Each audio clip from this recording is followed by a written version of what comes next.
મહેસાણા વિજાપુર તાલુકાના સરદારપુરમાં મહાકાળી માતાની પ્રાણ પ્રતિષ્ઠા મહોત્સવ.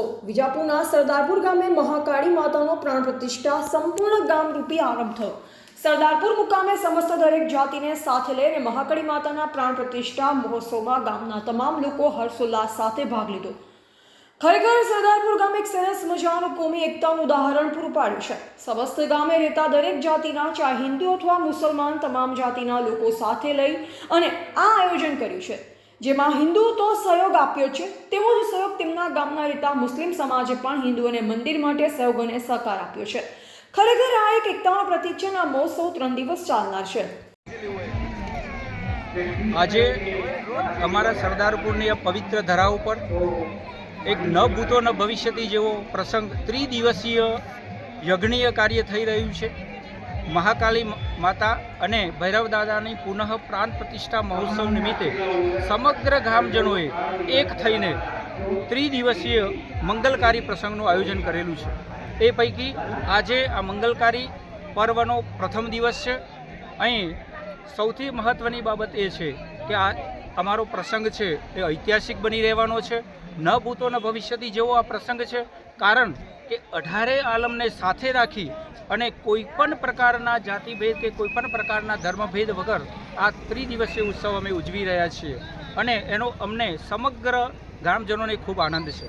ગામના તમામ નાગરિકો, યુવા મિત્રો, બહેનો અને યુવતીઓ ખભે ખભો મિલાવી અને આ પ્રસંગને શોભાવવા માટે પુરુષાર્થ છેલ્લા 2 મહિનાથી પુરુષાર્થ કરી રહ્યા છે અને એનું ફળ સ્વરૂપ આ જે પ્રસંગ છે એ ભવ્યાતિ ભવ્ય રીતે ઉજવવા જઈ રહ્યા છીએ. આજે એનો પહેલો દિવસ છે, પહેલો જમણવાર છે. સૌથી વિશેષ બાબત તો એ છે કે ત્રિદિવસીય કાર્યક્રમમાં બંને ટંક એટલે કે 6 ટંકના જમણવાર સાથે અને કોઈપણ પ્રકારની રોકટોક વગર ખુલ્લા આમંત્રણથી જે કંઈ ભાવિક ભક્તો અહીં આવવાના છે તમામને અમે જમાડવાના છીએ અને એનો ઉત્સાહ અનેરો છે. અત્યારે અહીં આપણે જોઈ શકીએ છીએ યુવાન યુવતીઓ, ગામના તમામ વડીલો અને મિત્રો એટલા આનંદ અને ઉલ્લાસથી આ ઉત્સવ ઉજવી રહ્યા છે અને એનો લાભ પંથકની તમામ ધર્મપ્રેમી જનતા લઈ રહી છે. અત્યાર સુધીમાં અમે લગભગ 5 થી 6 હજાર માણસોનો જમણવાર કરી ચૂક્યા છે. પહેલો જ આ પ્રસંગ છે, પહેલો જ જમણવાર છે થઈ રહ્યો છે અને હજુ પણ અમારો ભોજન સમારંભ ચાલુ છે.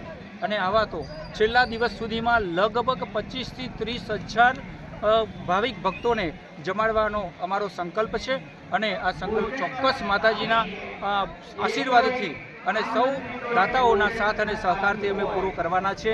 જઈ રહ્યા છીએ અને આ ઐતિહાસિક પ્રસંગ બની રહેવાનો છે.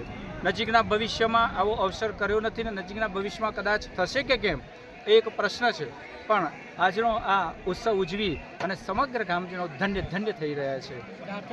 હા, અને ખૂબ દાતાશ્રીઓનો આ પ્રસંગે શોભાવવા માટે જે એમનો સહયોગ મળેલો છે એ બદલ દાતાશ્રીઓનો અને તમામ કાર્યકર મિત્રોનો દિલથી આભાર માનું છું અને મહાકાળી માતાના આશીર્વાદથી આ પ્રસંગ બની રહ્યો છે. બોલો જી મહાકાળી માતા કી જય. રિપોર્ટર સંજય બારોટ, બોધિક ભારત.